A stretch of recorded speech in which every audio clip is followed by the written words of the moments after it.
Et bonjour, bonjour, bonjour. Alors aujourd'hui, nous allons parler donc de exprimer la peur grâce à l'art-thérapie. Alors c'est rigolo parce que là du coup je me retrouve un peu dans la peur de ne pas être dans mon sujet, de ne pas être à la hauteur parce que j'étais dans un autre projet complètement lié plutôt à l'amour, à la gratitude, à de la projection positive. Et du coup, je suis pas dans le sujet de la peur, là tout de suite, dans l'émotion de la peur. Enfin, en même temps, tant mieux, mais oui, là, du coup, oui, je peux être dans la peur de, oui, d'être à côté, de pas vous transmettre cette, cette, bah, tant mieux que je vous transmette pas l'énergie de la peur. Là, je suis plutôt dans une sérénité, là, dans un bien-être, là, tout de suite. Donc, c'est rigolo, cette dissonance des deux. Donc voilà, donc on va parler de la peur alors que je suis dans un moment d'euphorie, de joie. Mais c'est pas grave, j'espère du coup bien vous transmettre cela. Euh, voilà, la peur ça se transmet aussi par ça, se dire bah je suis pas là tout de suite dans mon sujet, je suis pas préparée complètement dans mon sujet parce que je suis dans une autre énergie. Mais ça va être rigolo aussi de voir ça, de vivre ce moment avec vous. Alors, je vois qu'il y a une personne de connectée, je ne sais pas qui c'est, si la personne veut bien me faire un petit coucou. On va voir ensemble donc comment exprimer la peur grâce à l'art-thérapie. Donc du coup, bah, qu'est-ce que la peur? D'où vient la peur? Comment ça se passe lorsque l'on a peur? La légitimité de cette peur? Comment en sortir et l'exprimer avec l'art-thérapie? Alors la peur, qu'est-ce que c'est? Donc si on regarde dans le dictionnaire, bah, c'est un sentiment d'angoisse éprouvé en présence d'un danger réel ou supposé, d'une menace. Euh, c'est une émotion du coup que l'on éprouve dans certaines situations, donc comme on peut dire trembler de peur. C'est une appréhension, une crainte devant un danger qui pousse à fuir ou à éviter une situation, comme la peur du ridicule. C'est la crainte de quelque chose, de considérer comme dangereux, de pénible ou de regrettable. D'avoir peur que quelque chose se produise. Donc voilà, donc c'est la crainte aussi du jugement, des réactions de quelqu'un qui fait qu'on adapte son comportement et qu'on obéit à certaines consignes finalement que l'on ne ferait pas si on n'avait pas peur. Alors d'où vient cette peur? Ben, la peur, ça provient du cerveau reptilien, donc qui est appelé le cerveau primitif ou archaïque, qui s'est développé il y a plus de 100 millions d'années et qui est responsable de notre survie aujourd'hui. Donc, bon, pour des choses un peu plus techniques, donc le cerveau reptilien est composé de noyaux gris centraux et qui contrôlent nos fonctions involontaires et fondamentales de notre organisme comme le battement de notre cœur, le fonctionnement de nos organes, de notre respiration, de l'équilibre, de la régulation de la température corporelle, de l'alimentation, de la reproduction, de l'instinct de survie, comme les comportements agressifs ou de fuite face à un danger, et qui détermine aussi les pulsions. Donc du coup, ce cerveau reptilien, il est responsable de notre survie pour nos réponses de fuite, de combat, pour les comportements sexuels, la colère, la réponse à un danger et surtout la peur la peur et les réactions émotionnelles qui naissent au niveau du cerveau reptilien font- se font automatiquement sans qu'on ait à y penser en fait. C'est quelque chose qui est instinctif, voilà, ça arrive directement. Donc en fait, sans rentrer dans les points techniques, encore une fois, hein, je reste global, nous avons donc trois cerveaux, le néocortex qui est plutôt cartésien au niveau de la réflexion, le cerveau limbique qui correspond à nos émotions et le cerveau reptilien qui correspond à tout ce qui est instinctif. Et lorsque l'on est dans la peur, eh ben, on va faire appel au cerveau reptilien, donc au cerveau instinctif. Euh, En fait, le cerveau reptilien, vu qu'il est instinctif, il ne fait pas appel à de l'expérience. En fait, il est dans une mémoire à court terme. Il ne fait pas attention à ce qui puisse produire autrement autour de soi. C'est vraiment une réaction spontanée, automatique, face à un stimuli qui va entraîner une réaction. Par exemple, bah, je me sens menacée, hop, tout de suite, je vais donner un coup. c'est quelque chose d'instinctif. Voilà, le cerveau reptilien, il va pas réfléchir, quelle est la situation vraiment. Il est tout de suite, il est dans la réaction, j'ai peur, toc, je réagis.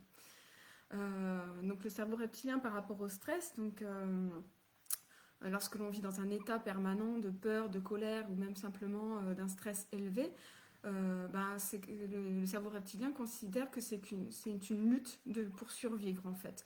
Donc ça va contrôler notre esprit comme si nous étions en état de survie. Donc son objectif à lui c'est de survivre, donc il va tout faire pour nous sauver. Voilà, tout simplement. Donc ça c'est le cerveau reptilien qui agit comme ça. Donc par exemple, on va s'apprêter à traverser, il y a quelqu'un qui arrive, tout de suite, notre cerveau reptilien, le réflexe, ça va être de s'arrêter, de se stopper, de se freiner. Tout de suite, il va avoir cette réaction de survie, de dire ah, attention, il ne faut pas que je traverse. Voilà, c'est vraiment quelque chose d'instinctif, d'automatique en fait. Ou si on est pourchassé par un animal dangereux, ou par exemple la vue d'un serpent, pour certains, hop, tout de suite, ça provoque cette réaction de peur, spontanément, en fait, il ne réfléchit pas si c'est un bâton ou si c'est vraiment un serpent, mais dès que ça ressemble, notre cerveau, tout de suite, ah, ça ressemble à un serpent, c'est dangereux, hop, je me mets en mode peur et réaction. Voilà. Le cerveau est dépendant d'une architecture limbique, donc ce qui correspond au cerveau des émotions. Dès que nous ressentons aussi une attaque verbale, ou qu'on imagine que l'autre a une mauvaise intention envers nous, tout de suite ça va entraîner une série de neurotransmetteurs qui vont être sécrétés et qui vont déclencher un état défensif. Donc parce que pour lui cette attaque verbale correspond à un danger. Donc du coup tout de suite ça provoque tout le système de réaction qui arrive à la peur. Donc comme je l'ai dit auparavant, donc c'est un mécanisme qui est conçu pour nous protéger de l'influence des autres en fait, de l'influence d'un danger, de l'influence des autres.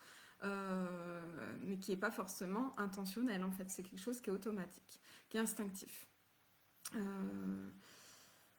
Donc ça produit une mobilisation de produits libérés, donc de neurotransmetteurs, en fait, de quelque chose qui est créé dans notre organisme, qui est sécrété pour agir dans les situations extrêmes, dangereuses ou de survie. Donc quand on est dans cet état émotionnel de défense, donc défensif, on va du coup avoir une pensée qui va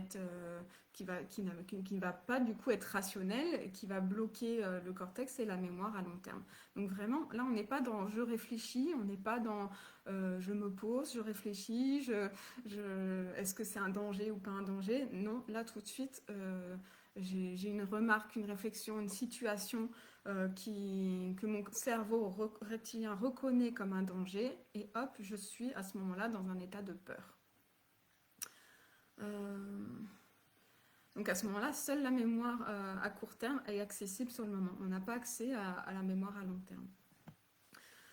Comment donc ça se passe quand on a peur? Donc quand quelqu'un a peur, donc du coup on est dans une étroitesse d'esprit, on ne peut pas être dans une réflexion, comme je dis, d'une vraie réflexion. On est vraiment, là notre cerveau il est comme réduit quelque part, il est réduit juste à ce cerveau reptilien et pas à l'ensemble des trois cerveaux. Donc c'est comme si on était bloqué, on va s'obstiner, on va peut-être être anormalement têtu, buté sur notre pensée de j'ai peur, j'ai peur, j'ai peur, on va être buté là-dessus. Et du coup, cette situation, elle va être difficilement traitable ou assimilable au niveau de notre cerveau cartésien, du coup. Donc voilà, du coup, le résumé, c'est ça, c'est que une émotion enclenche directement le cerveau reptilien. Donc rien que le mot peur, déjà, est un mot qui fait peur, rien que le fait de le prononcer. Elle déclenche en nous des réactions physiques, mentales, elle nous paralyse, elle nous bloque, elle nous empêche d'avancer. Mais est-ce que c'est réellement un ennemi? Est-ce que cette peur est réellement un ennemi? Du coup, par exemple, le tout premier live que j'ai fait, j'étais dans les peurs. J'étais dans les peurs parce que c'était quelque chose que je ne connaissais pas, quelque chose qui était nouveau, quelque chose que je ne maîtrisais pas. Et du coup, bah, ça a enclenché forcément des peurs. Maintenant, est-ce que ces peurs, elles étaient réelles, justifiées? Est-ce que j'étais réellement dans un état, dans une situation de danger ou pas? Pour moi, euh, oui, quelque part. Mais de l'autre côté, non, ce n'est pas un réel danger. Bonjour Mathilde, je suis contente de te voir. Donc voilà, quand on est dans ces situations-là, finalement, en fait, qu'est-ce qui fait peur? C'est ce côté bah, qu'on ne maîtrise pas, quelque chose de nouveau aussi. Donc, et du coup, notre cerveau va déterminer ça comme quelque chose comme un danger. C'est pour lui, c'est un danger. À partir du moment où c'est nouveau, que c'est quelque chose que l'on ne maîtrise pas, eh bien, il va déterminer ça comme un danger. Alors, comment sortir de cette peur? Qu'est-ce qu'on peut faire pour sortir de cette peur? Moi, j'ai envie de vous dire bah, d'avoir la foi. Alors, c'est un peu étrange comme réponse, mais pourquoi je dis ça? Je dis ça parce qu'il y a 95% de nos peurs qui ne se réalisent jamais. En fait, notre cerveau, enfin nous, en tant qu'hypersensibles, encore plus que les autres, mais en fait, on va beaucoup anticiper nos peurs. C'est quelque chose qu'on va exagérer, qu'on va vraiment faire sauter, plonger, voilà, tout ça. Dès qu'on est dans des choses comme ça, tout de suite on est dans des peurs. Mais est-ce que c'est des peurs fondées? Est-ce que c'est des peurs fondées ou infondées? Est-ce que c'est réel? Est-ce que c'est justifié d'avoir ces peurs en fait? Donc dans un premier temps, on va avoir cette réaction instinctive de j'ai peur. Mais après, on va quand même pouvoir avoir ce moment de recul où on va se dire est-ce que comment dire, est-ce que c'est un réel danger ou est-ce que c'est un danger illusoire? Euh, donc en nous, on a ces deux réactions de peur. Euh, donc la réaction de peur, comme je le disais, face à un chien, face à un serpent, face à quelque chose qui nous arrive, comme tu dis, sauter, plonger. Mais est-ce que ce que nous ressentons, c'est vraiment que nous sommes face à un réel danger ou est-ce que nous sommes face à un danger illusoire? Est-ce que c'est quelque chose de fondé? Euh, Par exemple, est-ce qu'il y a un réel danger à déclarer sa flamme à quelqu'un? Quel est le risque? Euh, qu'est-ce que, qu'est-ce que ça va enclencher? Alors nous, on a l'impression qu'on va perdre pied sur tout, que vraiment c'est quelque chose... voilà, mais si je lui déclare sa flamme et que lui bah, il n'est pas réceptif à ça, s'il ne m'aime pas, si voilà. Mais est-ce que c'est un danger en soi? Non.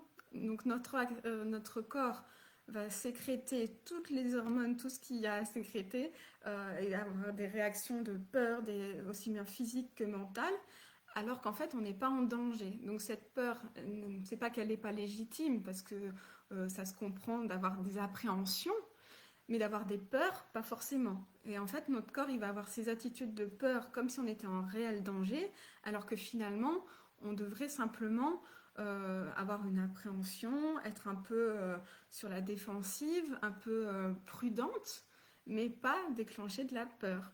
Et vraiment, nous, en tant qu'émotive encore plus, on va tout de suite se mettre en situation de peur, tout va être une catastrophique, on va se mettre dans des étapes pas possibles, alors que finalement, le danger n'existe pas. Euh, si on relativise les choses par rapport à cette déclaration d'amour ou autre, eh bien, à la limite, si cette personne-là ne nous aime pas, bah, quelque part, c'est bienfaiteur, parce que oui, on se sera confronté, mais au moins on aura eu la réponse, et on sait du coup à quoi s'en tenir. Oui, ça va être peut-être douloureux et autres, mais au moins, on est face à une réalité, à une vérité, qui va nous permettre du coup d'aller mieux et d'avancer. Donc cette peur, on a une réaction de peur, mais qui finalement n'est pas si grave et que ça va être du coup une bonne chose pour nous derrière. Et si par bonheur la personne nous aime en retour, dans ce cas-là, eh bien c'est un pur bonheur d'avoir osé et au moins d'avoir cette réponse positive et joyeuse et qui va nous permettre d'avancer. Donc cette peur, en fait, elle nous permet du coup d'obtenir des réponses et d'avancer aussi d'avancer dans notre vie et de nous permettre de franchir des étapes qu'on ne franchirait peut-être pas autrement. Alors soit c'est un réel danger, effectivement, bah, on n'y va pas, et on ne va pas aller se mettre en danger, que ce soit en danger de mort, en danger de maladie, en danger des dangers bien réels, bien concrets, des réels dangers. Mais si ce sont des dangers qui finalement sont dans ces 95% qui ne se réalisent pas, et ça, on sait l'identifier quand même, euh, pas sur le moment vraiment, mais ne serait-ce que déjà quand on communique avec une copine ou quoi sur un sujet, tout de suite elle va nous apaiser. Rien que le fait de l'exprimer, d'avoir communiqué avec cette personne, de dire mais qu'est-ce que t'en penses, etc. Et que la copine me dit ah, bah, c'est pas grave, c'est pas grave, bah t'auras ta réponse, lance-toi, mais au moins t'auras ta réponse. C'est un peu ce qu'on dit entre copines. Et bien du coup, bah, tout de suite on se sent un peu rassuré. Rien que le fait que la copine ait dit ça, on se sent rassuré. Ça veut pas dire que la peur a totalement disparu, elle est toujours là, mais quelque part elle a diminué parce qu'on a communiqué sur cette peur, on a exprimé ce qu'on ressentait à ce moment-là. Donc voilà, déterminer si c'est euh, déjà si ce danger il est extérieur à nous ou est-ce qu'il est vraiment en nous. Est-ce que c'est quelque chose qui vient de l'extérieur et qui finalement, est-ce que c'est un réel danger ou pas? Et s'il vient de l'intérieur, euh, l'analyser. Est-ce que c'est à l'intérieur, est-ce que c'est une maladie? Est-ce que c'est quelque chose que je ressens mais qui n'est pas légitime? Voilà, se questionner sur nos ressentis. Parfois, c'est le contraire, la personne en face nous projette ses peurs aussi. Voilà. Et du coup, on est là aussi pour la rassurer, cette personne. Du coup, on est dans ce sens inverse où c'est nous qui allons rassurer parce qu'on a ce regard extérieur de se rendre compte que ces peurs, les peurs de la personne en face fait partie de ces 95% qui ne vont pas se réaliser. Et du coup, on est dans cette posture de venir rassurer la personne, de venir la, la mettre face à sa peur qui n'est pas réelle, qui n'est pas concrète et qui finalement n'est pas un danger. En fait, la peur, c'est vraiment ça, c'est peur égale danger. Est-ce que ce danger est légitime ou est-ce que ce danger n'est pas légitime? Donc soit on est dans un état où c'est nous qui vivons la peur et peut-être qu'une personne extérieure va venir nous apaiser, ou que nous-mêmes, on va finalement, avec l'habitude et avoir ce recul d'expression, de pouvoir se dire, bah, finalement, cette peur, elle est ridicule. Est-ce que c'est ridicule que j'ai peur de passer un examen? De toute façon, cet examen, je vais devoir le passer. Cet examen, il va me permettre d'accéder à quelque chose de beau et de merveilleux, parce que si j'ai mon diplôme, bah, ça va me permettre d'avancer dans ma vie. Et est-ce que c'est que et cette peur, est-ce qu'elle est légitime? Si j'ai travaillé toute l'année, que j'ai bien fait en sorte de réussir, que j'ai bien révisé, que j'ai été quelqu'un de sérieuse ou pas, cette peur, elle est légitime parce que je vais passer un examen que je ne sais pas ce qu'il y a dans cet examen, je ne sais pas si je vais savoir répondre vraiment aux questions, mais cette peur, elle n'est pas... passer un examen n'est pas un danger en soi. Ça va être au contraire une opportunité d'accéder à quelque chose de meilleur. Et si on le loupe, il n'y a pas mort d'homme non plus. Soit on va pouvoir repasser cet examen lorsqu'il y a des rattrapages, et si on ne peut pas, eh bien ça va être une possibilité aussi, peut-être de s'orienter sur autre chose, ou de redoubler, de recommencer cette année. Mais il n'y a pas de danger. En fait, on va être déçu, mais il n'y a pas de danger réel. Donc cette peur, elle ne doit pas nous paralyser à ce point-là, en tout cas. Donc en fait, comment sortir de cette peur? Cette peur, elle repose sur un principe, c'est que il va falloir se confronter à cette peur. Voilà, se confronter à cette peur pour quelque part effacer l'emprise qu'elle a sur nous, de sa légitimité ou pas. De se mettre face à cette peur, de l'intégrer, de la vivre, de la ressentir et de se dire est-ce qu'elle est légitime cette peur? Est-ce que c'est un réel danger pour moi? Est-ce que c'est juste d'avoir peur à ce point-là? Alors on peut avoir la peur, elle va avoir plusieurs intensités, donc du coup voilà. Est-ce que c'est une peur qui doit me mettre dans l'état dans lequel je me sens là tout de suite maintenant? Ou est-ce que cette peur, elle ne mérite pas autant de réactions corporelles, physiques, mentales face à ce que ça représente. Donc déjà prendre ce recul et se confronter à cette peur et se poser ces questions-là, se mettre vraiment dans cette peur et face à cette peur. Donc on va aller se poser des questions. Donc la première chose, donc comment sortir de ce cercle vicieux de la peur? Déjà prendre conscience de cette peur. Ok, là tout de suite maintenant j'ai peur. Je suis dans la peur, là tout de suite j'ai peur, que je ressens dans mon corps que j'ai peur, mes muscles se tendent, mon cœur s'oppresse, se resserre, j'ai les palpitations, je suis tout en effervescence de partout. Euh, ok, j'accueille cette peur. Cette peur, elle est là, elle existe, elle est présente. Donc je l'accueille. Je ne peux pas l'éliminer là tout de suite, donc je l'accueille, je la vis pleinement, je la ressens. Mais je me dis aussi que c'est quelque chose qui va être passager. Ce n'est pas quelque chose qui va durer dans le temps. Donc on sait bien, toutes avec l'expérience que l'on a, qu'on soit jeune ou moins jeune, que les peurs, on ne reste pas dedans pendant X temps. Cette peur, elle va être quelque chose un peu voilà, vu que ça fait appel au cerveau reptilien, ça va être dans quelque chose d'immédiat, d'instantané. Donc on sait que cette peur instantanée, à partir du moment où on va avoir mettre une conscience dessus, eh bien, elle va tout de suite s'apaiser. Elle va elle va devenir moins présente parce que du coup, on va déjà l'identifier. J'ai peur, j'accueille cette peur, ok, j'accueille cette peur. Je la vis, je la ressens, elle est là. Mais pourquoi elle est là? Est-ce qu'elle est légitime? Est-ce qu'elle n'est pas légitime? Du coup, on va aller exprimer cette peur. Donc, bien souvent, instinctivement aussi, on va le faire. On va l'exprimer auprès des autres. Donc, comme tu disais, Mathilde, des fois, c'est les autres qui vont l'exprimer envers nous, mais nous, on va l'exprimer, quand c'est nous qui la vivons, on va l'exprimer auprès des autres. Donc, déjà, c'est notre premier instinct aussi, c'est d'exprimer aux autres, j'ai peur. On va le dire, on va le verbaliser. Déjà, rien que le fait de le dire, de le verbaliser, quelque part, déjà, je ne sais pas pour vous, mais en tout cas, déjà de le dire, ben, il y a quelque chose déjà qui se soulage un petit peu. Le fait d'en avoir pris conscience, de l'avoir nommé cette peur, d'avoir dit j'ai peur de ça, j'ai peur de... Ben, quelque part, on en vient à sortir un peu de cette réaction instantanée et on commence à prendre un peu de recul.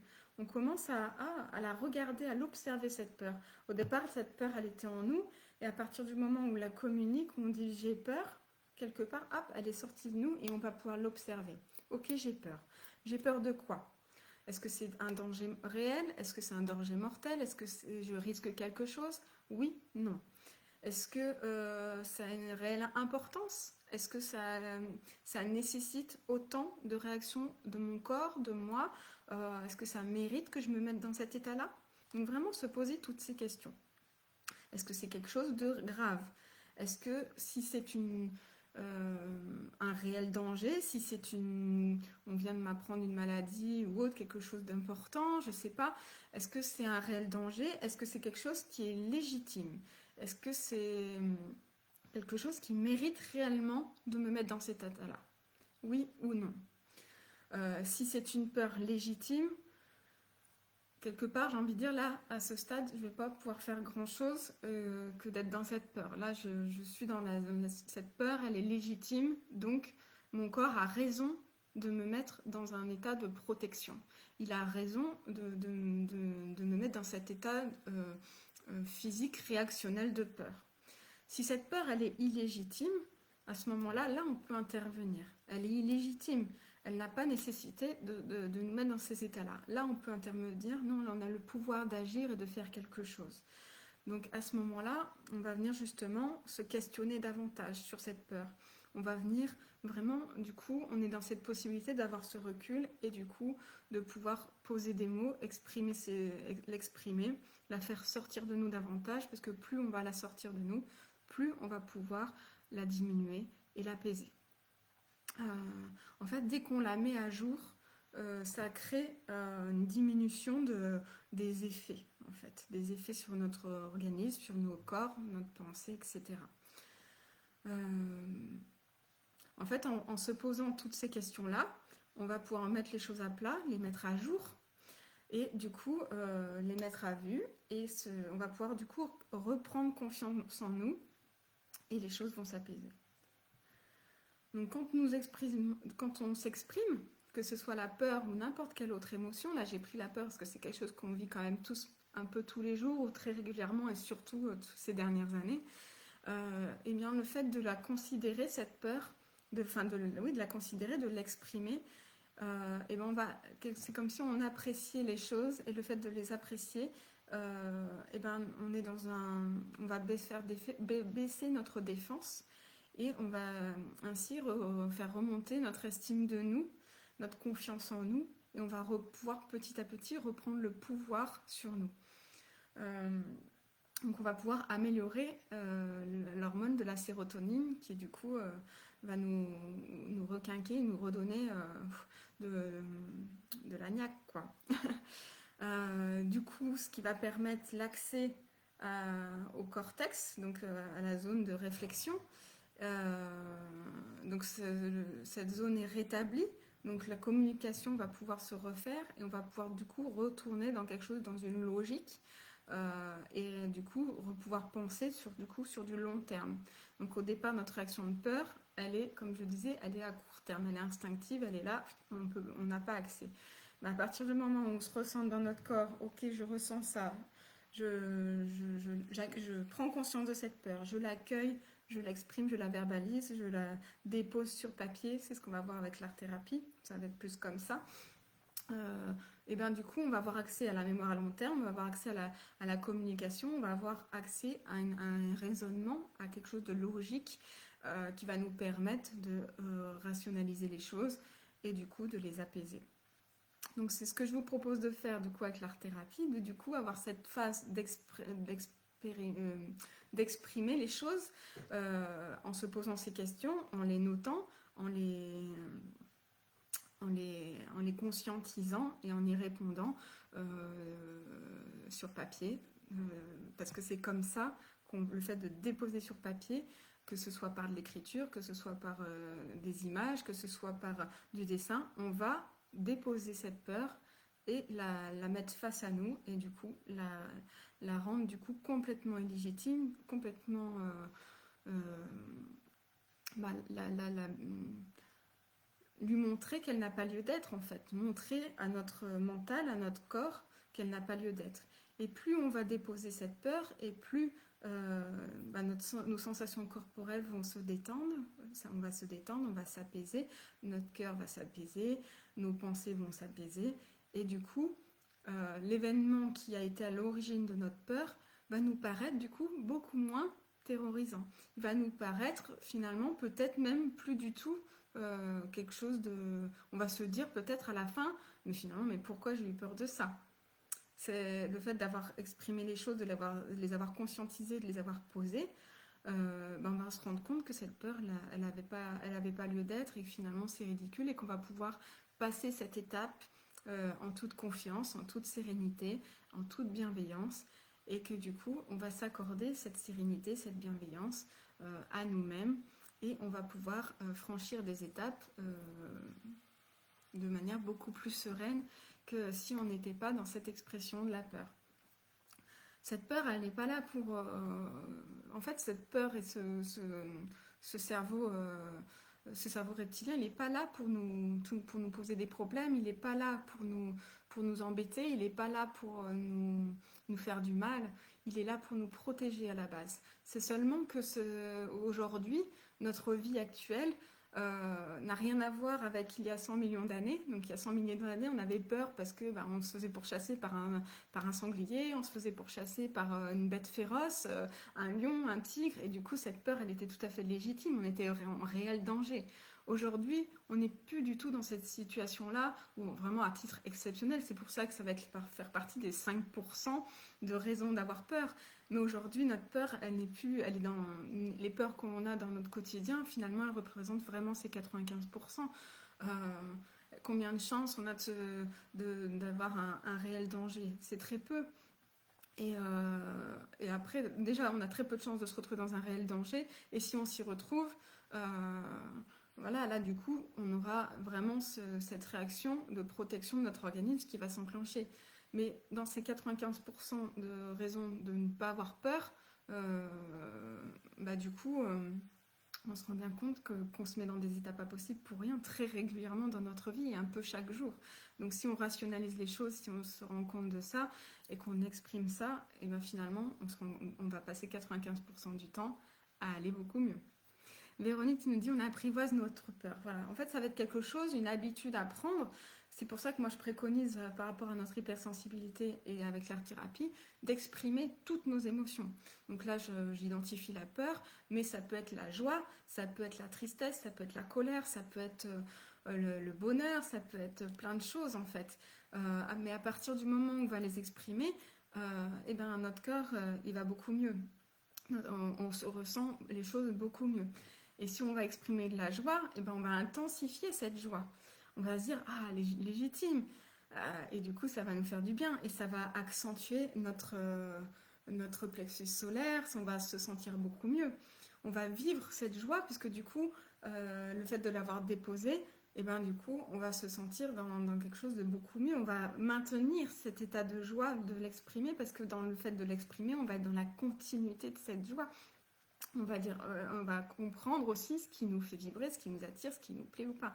Et donc dans la peur, là, on va venir déposer ce qui nous fait peur, quel est notre problème, quels sont nos ressentis, nos émotions, ce qu'on vit à l'intérieur de nous. On va poser la situation, on va poser les choses, et du coup, on va s'apaiser, on va reprendre confiance en nous, et on va retrouver du coup quelque chose de beaucoup plus positif, de beaucoup plus apaisé, de beaucoup plus calme, qui va nous permettre d'être dans une réaction, dans un état d'action. On va pouvoir du coup agir, mais complètement différemment de la peur du départ. Je vous prenais l'exemple de mon premier live au départ. J'aurais pu, si j'avais réellement écouté ma peur, je l'aurais pas fait. Je l'aurais pas fait et ça aurait été bien dommage. Et j'aurais pas vécu toutes ces expériences avec vous, j'aurais pas fait autant de live. Enfin, voilà, c'est un exemple, mais et j'aurais regretté parce que je me suis découverte à travers ça quelque chose que je trouve agréable, que je trouve sympathique et qui me permet de communiquer avec vous, qui me permet cet échange avec vous. Même si quelque part vous n'êtes pas là devant moi, mais quand vous m'écrivez en commentaire, il y a cet échange, ou par la suite en replay, on peut continuer à avoir cet échange. Ça me crée un lien, même si c'est virtuel, ça me crée un lien avec vous. Donc cette peur, si je l'avais écoutée, je me serais coupée de tout ça. Je ne me serais pas autorisée à vivre tout ça. Et ça aurait été bien dommage. Alors du coup, qu'est-ce que j'ai fait? Je me suis posée. J'ai dit, bon ok, c'est ton premier live. Qu'est-ce que tu risques? Qu'il soit loupé? D'être ridicule? Que les gens n'apprécient pas? Que voilà, ça peut être ça à chaque live après tout. Comme là, tout à l'heure, je vous ai dit, j'étais dans une autre énergie. Je me suis dit, ah bah, je vais pas être dedans. Oh là là, mais comme j'ai préparé quand même mon sujet, comme j'ai anticipé les choses, bah finalement, je me mets aussi dans des états, j'anticipe aussi les moments de peur. C'est-à-dire que quand on sait que cet événement va nous provoquer une peur, on va pouvoir l'anticiper et on va pouvoir travailler sur nous en art-thérapie. Donc moi, juste avant, j'ai travaillé dessus, mais du coup, j'étais tellement dans une autre énergie, mais ce qui me permet aussi d'être bien. Ça, juste avant, si je vous montre, j'ai fait mon année 2023 avec un magnifique soleil. Donc, j'étais pas du tout dans l'énergie de la peur, j'étais dans une énergie d'expansion, de joie, de soleil et de bonheur. Donc, mais du coup, si on se met. Si je m'étais dit, ok, aujourd'hui je travaille sur la peur, je vais parler de la peur, qu'est-ce que je dois faire? Je dois me mettre dans une énergie de peur pour vous transmettre ça? Non. Vraiment, ça va être d'anticiper les choses. J'ai tel événement à vivre, c'est tellement événement qui me fait peur, ok, j'anticipe. Enfin, si j'ai la possibilité d'anticiper, parce que dans notre société d'aujourd'hui, nos peurs, elles sont souvent en anticipation de quelque chose. J'anticipe que je vais avoir peur à l'examen. J'anticipe que je vais vivre telle ou telle chose. Ok, bon. Cet examen, cette situation, je sais qu'elle va arriver. J'ai déjà de la peur avant même qu'elle arrive. Eh bien, je peux du coup agir sur cette peur et anticiper cette peur. Je peux mettre en application des choses qui vont me permettre de mieux vivre les choses, d'appréhender cette peur de façon différente. Donc ce premier live, je l'ai anticipé. Je me suis dit, ok, tu vas être en live, du coup, bah, je vais me mettre en situation de façon à ce que cette peur m'atteigne le moins possible. Donc, je vais prendre une bonne douche, je vais me faire en sorte de me sentir bien, je vais me maquiller, je vais me coiffer, je vais bien m'habiller, je vais peut-être me parfumer, je vais me faire des sourires, je vais me faire des exercices d'art-thérapie pour m'apaiser ce que je ressens, exprimer ce que je ressens. Je vais anticiper en fait cette peur. Et du coup, de faire tout ça, ben, le moment venu du live, eh ben, je ne suis pas dans une action, dans une réaction de peur comme si j'avais pas fait tout ça. Je suis dans une réaction de dire ok, il y a une peur qui est là, mais déjà elle est beaucoup plus réduite que celle que j'aurais eue si j'avais pas fait tout ça, puisque je l'ai anticipé. Du coup, je rationalise les choses, je m'apaise et je suis du coup au niveau corporel complètement différente de l'état d'instinctif du cerveau reptilien. Parce qu'on sait très bien que de toute façon, au moment du live, de ce premier live que j'ai vécu, j'allais vivre ce moment de peur. C'était évident que ce moment de peur allait arriver. Mais le fait de l'avoir anticipé, j'ai vraiment réduit ses effets. Énormément réduit ses effets. Tout comme là, travailler sur la peur, j'ai prévu ce live sur la peur, le sujet, il y a à peine 2 jours. Il a fallu que je réfléchisse à ce que j'allais vous dire, comment vous le dire, que j'anticipe tout ce que j'allais vous dire. Donc le fait maintenant quand je vous propose des lives, eh bien j'anticipe mes sujets, j'essaye du coup de les prévoir en avance. Et comme là, j'ai fait plusieurs lives, celui-ci je ne l'ai pas forcément anticipé, mais quelque part cette peur elle est beaucoup moins présente parce que j'ai cette expérience aussi maintenant des lives qui fait que je me sens plus à l'aise, qui fait que du coup ces peurs sont moins intenses. Et il reste la peur du sujet, la peur de qu'est-ce que je vais dire, est-ce que ça va plaire ou pas plaire. Mais quelque part, cette peur-là, est-ce qu'elle est légitime ou pas? Eh bien, je vais plaire à certaines personnes, je ne vais pas plaire à d'autres personnes. Et alors? Est-ce grave? Est-ce que ça me met dans un danger réel? Celles qui sont prêtes à entendre et qui ont besoin de ce que je transmets, eh ben, je suis très heureuse de le transmettre. Et celles qui connaissent déjà tout ça, qui sont déjà là-dedans, qui n'ont pas besoin de ce que je vais dire, ben, c'est pas grave. Ça ne leur est pas adressé aujourd'hui, mais ça ne veut pas dire que mes prochains lives ne vont pas intéresser. Ça ne veut pas dire que mes précédents lives n'ont pas intéressé. En fait, voilà, faut pas. Cette peur, elle est pas légitime. Si mes lives ne plaisent pas, ce n'est pas grave. Ça me déçoit, je suis déçue, j'aurais aimé plaire, j'aurais aimé ceci, j'aurais aimé cela. Mais c'est pas un danger réel, c'est pas une peur légitime en soi. Même si on souhaiterait quelque chose de mieux. Mais est-ce que c'est légitime? Non. Donc est-ce que ça nécessite de se mettre dans des états pas possibles? Non. Si je me mettais réellement dans des états pas possibles pour réaliser ce live, je ne le réaliserai pas. En fait, si vraiment je reste dans mes peurs, je ne fais pas les choses. Et ce serait bien dommage, ce qui me couperait, dans mon cas, de vous apporter une aide, une ouverture d'esprit peut-être, une conscientisation des choses que je ne vous apporterai pas si je n'osais pas faire les choses. Et si je suis effectivement dans l'échec, si ce live était effectivement un échec, est-ce grave? Je pense que non. Dans le cas où c'est réellement un échec, c'est une catastrophe, qu'est-ce qui m'empêche de supprimer ce live? Qu'est-ce qui m'empêche de dire, bon, tant pis, j'ai eu une erreur technique ou je me suis pas sentie, je suis humaine, j'ai pas pu faire face à ce live, eh bien, je le supprime. C'est une catastrophe, je le supprime. Je ne me mets pas dans un état de danger. Quelques personnes m'auront vu, ils auront constaté cela. Eh bien, c'est pas grave, je suis humaine, je peux pas être parfaite tout le temps. Et puis bon, je prétends pas être parfaite non plus, mais il n'y a pas, c'est pas grave. On a tous droit à l'erreur. Ça ne fait pas, je ne suis pas en danger en fait. Et ça, c'est quelque chose qu'il faut conscientiser. Donc en tant qu'hypersensible, c'est quelque chose que j'ai eu beaucoup, beaucoup de mal à faire, vous en doutez. Mais voilà, au fil du temps le fait d'exprimer les choses, eh bien, on les voit totalement différemment, ces choses. Voilà. Donc c'est ce que je voulais vous transmettre. Donc avec l'art-thérapie, on va pouvoir du coup exprimer ça, conscientiser les choses, dire qu'est-ce que je ressens, qu'est-ce que je pense, qu'est-ce que ça provoque en moi. Je m'observe, j'identifie et je touche du doigt les choses. Je les mets en couleur, je les mets en mots et je peux ainsi faire sortir de moi les choses, les conscientiser et les apaiser. Donc j'espère que pour les personnes présentes encore, cela vous aura servi. Est-ce que vous êtes reconnu dans ce que je dis? Est-ce que vous vivez vos peurs aujourd'hui de façon intense? Est-ce que vous arrivez à prendre ce recul dans chacune des situations que vous vivez? Est-ce que finalement ces peurs vous semblent légitimes après réflexion? Si vous prenez votre dernière peur, quelle a été votre dernière peur? Est-ce que si vous y pensez, est-ce qu'elle a été légitime? Est-ce que vraiment ça méritait de se mettre dans les états dans lesquels vous étiez? Vraiment posez-vous ces questions. Est-ce que mes peurs sont légitimes? Est-ce que avoir peur est légitime? Jusqu'à quel point? Est-ce que j'estime que c'est légitime? Quelles sont mes limites? Jusqu'où jusqu'où je peux aller. Véronique, je me soigne. Et oui, mais voilà, c'est ça, c'est quand on dit je me soigne, voilà, on en rigole et ça semble, voilà, moi aussi je me soigne.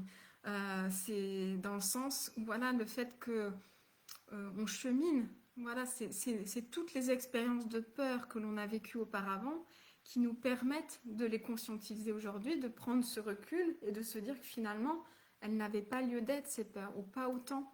Et du coup, ça nous permet, du coup, d'anticiper les prochaines et de se dire, bon, la dernière fois tu t'es mis dans cet état-là, il n'y avait pas de raison.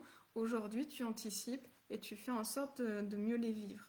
Tu les exprimes, t'en prends conscience et du coup, ces peurs sont vécues de façon totalement différente. Et quand on regarde dans son passé, en plus là on vient de faire le bilan de 2022, finalement on a cheminé toute notre année. Et si on avait été resté dans nos peurs, on n'aurait pas réalisé tout ce qu'on a réalisé pendant cette année. Si on reste vraiment dans nos peurs, on ne fait rien, on n'avance pas dans notre vie. Et on se rend bien compte que finalement, on a franchi beaucoup de peurs et que finalement, on n'a pas été en danger. Et au contraire, ça a été des bons résultats, en tout cas de ce qui a été de nos différents bilans pour celles qui l'ont suivi. Finalement, on a vécu des belles choses en cette année 2022 et nos peurs nous ont conduites à réaliser tout ce qu'on a réalisé. Euh, on a eu peur, c'est vrai, mais on a osé, on a franchi nos limites, on a été plus loin et finalement, ces peurs, c'était rien au final, à côté de tout ce qu'on a accompli. Donc vraiment, c'est ce que je vous souhaite, d'exprimer ces peurs, de vous rendre compte qu'elles ne sont pas totalement légitimes et d'ainsi mieux les vivre dans votre quotidien. Voilà, je vais terminer là-dessus. En tout cas, je vous remercie d'avoir suivi ce live. J'espère qu'il vous aura permis de prendre ce recul-là et de vous rendre compte de tout ça. Et que vous vivrez ainsi de belles années, de belles prochaines épreuves positivement. Démissionner, c'est pas un gros danger. Puis plus on les affronte, plus on ose en dépasser de plus grandes. Voilà, démissionner, c'est quelque chose qui nous paraît toujours quelque chose d'énorme. Parce que ça enclenche tout de suite les peurs de oh je vais pas avoir d'argent, je vais pas. Qu'est-ce que je vais faire après? Je sais pas ce que je veux faire après. Ça entraîne énormément de questions. Donc c'est vrai que c'est une des grosses peurs que l'on peut avoir. Mais déjà avant de démissionner, est-ce qu'il n'y a pas cette possibilité je t'en prie Véronique, est-ce qu'il n'y a pas cette possibilité de se dire, ok, est-ce que je suis vraiment obligée de démissionner? Est-ce qu'il n'y a pas la possibilité de demander une rupture conventionnelle? Oui, ça fait peur de demander une rupture conventionnelle, mais déjà, ça fait moins peur que de démissionner, puisque quand on démissionne, on n'a pas le droit au chômage. Est-ce que j'ai accès à cette rupture conventionnelle? Si j'avais accès à cette rupture conventionnelle, déjà, ça me met dans des états de peur beaucoup moins grands qu'une démission. Parce que du coup, j'aurai le droit au chômage. Je suis dans quelque chose qui est un peu moins confortable parce qu'au niveau salaire financier, on est vraiment réduit. Mais en même temps, je ne suis pas sans rien financièrement et ça me permet d'être dans un intermédiaire avant de retrouver un prochain travail, d'avoir accès à des aides de Pôle emploi en termes de conseils, d'avoir accès peut-être à des bilans de compétences, d'avoir accès à des conseils posés et qui vont être légitimes et qui vont être liés à ce que j'ai envie de vivre, de faire un état des lieux sur ce que j'ai vécu avant qui ne m'a pas plu, qui m'a conduite à demander une rupture conventionnelle ou à démissionner, et du coup de faire le point, de faire un bilan, et qui va me permettre de me dire, ok, ça ne me plaisait pas, par contre j'aime bien ça, j'aime bien ci, j'aime bien ça, j'aimerais vivre ça, j'ai une passion pour ça que j'aimerais développer, et du coup ça va nous ouvrir les portes de plein de belles choses. Donc de franchir cette peur de demander une rupture conventionnelle ou de démissionner va nous permettre de vivre notre chemin de vie, de vivre quelque chose qu'on ne serait pas autorisé à vivre si on restait dans notre emploi d'avant. Ou du moins de façon différente, parce qu'il faudrait le faire en parallèle, dans des conditions peut-être pas idéales non plus, parce qu'on veut se sécuriser, mais en même temps, on ne s'autorise pas pleinement à avoir ce temps nécessaire pour la réalisation de nos projets qui nous font vibrer et qui nous plaisent. Donc, finalement, cette décision de démissionner, qui est quelque chose qui est considéré comme un gros danger potentiel, finalement, si je le reconsidère, que je peux avoir cette rupture conventionnelle, que j'ose la demander et que je me retrouve au chômage, Alors oui, le chômage fait peur et c'est quelque chose qui n'est pas très confortable non plus, mais en même temps, c'est extrêmement confortable dans la situation parce que ça nous permet d'ouvrir les portes et les champs sur plein de possibilités que l'on n'aurait pas en restant dans notre situation qui est aujourd'hui très inconfortable puisqu'on a envie de démissionner. Donc vraiment, voilà, j'affronte une peur, mais cette peur me permet de rentrer dans une dimension totalement autre. Moi, c'est ce que j'ai fait du coup en début d'année. J'ai demandé une rupture conventionnelle qui m'a permis de me réaliser complètement et de retrouver mon chemin de vie et d'être épanouie aujourd'hui. Et j'ai vécu une année formidable que je n'aurais pas vécue si j'étais restée dans mon poste où j'étais pas bien, où j'étais limite en burn-out et autres. Donc vraiment, est-ce que c'est vraiment un gros danger? Le danger, c'est quoi finalement? C'est peut-être de vivre pleinement la vie qu'on mérite, de s'autoriser à être qui l'on est, de s'autoriser à ressentir, à vivre, à vibrer ce dont on a envie. Eh bien, ce serait bien dommage de passer à côté parce qu'on a une peur. Donc vraiment relativiser les choses, prendre du recul et oser. Vraiment oser, oser. Après, tout dépend du sujet. C'est vrai que là, on parle de rupture conventionnelle, de démission, voilà, ça dépend bien sûr de la peur. Hein. Si on est face à une peur légitime, c'est une peur légitime, on ne peut pas agir. Mais si c'est une peur illégitime, on peut agir, on peut prendre ce recul, on peut exprimer les choses, on peut les poser, on peut les conscientiser et du coup, on peut mieux les vivre. Voilà. Voilà, merci Mathilde pour cet exemple qui m'a permis encore de rebondir. Je vois que je perds la lumière. Mais voilà, voilà, la peur est-elle légitime ou illégitime? Est-ce qu'elle mérite qu'on se mette dans des états comme ça ou pas? Et du coup, exprimez-la, prenez en conscience, exprimez-la et autorisez-vous, permettez-vous de ressentir les choses de façon beaucoup plus apaisée et calme et sereine. Voilà. Bah écoutez, je vous souhaite un bon appétit, une belle journée, des journées remplies de bonheur, de joie et de sérénité. Je vous dis à très bientôt. Merci à vous. Merci Véronique et Mathilde d'avoir été là.